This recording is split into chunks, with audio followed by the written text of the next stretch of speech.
Today, Scripps Health transferred its remaining hospice patients to other caregivers, many to Elizabeth Hospice. The healthcare company will no longer offer the end-of-life service. As inewsource reporter Joanne Farian tells us, the move marks the end of a 4-year struggle to preserve the legacy of one of the country's most revered hospices. It all began with a headline that startled San Diegans and the hospice community across the country.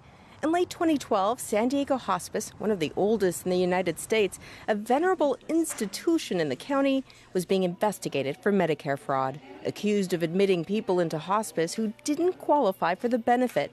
In other words, they weren't expected to die within 6 months. By 2013, the hospice declared bankruptcy, closed its doors. San Diego Hospice says it'll shut down operations. And Scripps Health immediately stepped in, offering to hire San Diego Hospice employees and take its patients. It even got into a bidding war with Sharp Healthcare for the Hillcrest facility, driving the price up to more than $16 million, a building that eventually would be sold to a condo developer.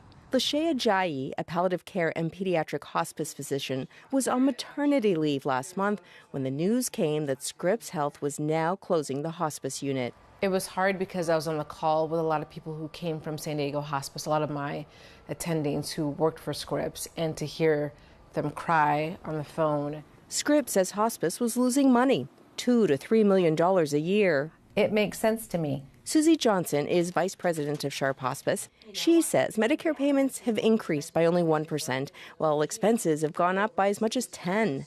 And regulatory oversight is increasing, causing hospices across the country to be more cautious about who they accept as patients. According to a federal government report, it's the long-stay patients, the ones who live past 6 months, that earn the greatest amount of profit for hospices and allow many of them to stay in business. But ironically, it's the fear of accepting those patients that is also the legacy of San Diego Hospice. For Lashea Ajayi, who trained at San Diego Hospice the year before it closed its doors, this is not the end. There was 9 of us in that last class, and we are West Coast heavy, but we're still kind of all over the place. And that legacy will continue. For KPBS, I'm inewsource reporter Joanne Farian. inewsource is a nonprofit, independently funded partner of KPBS.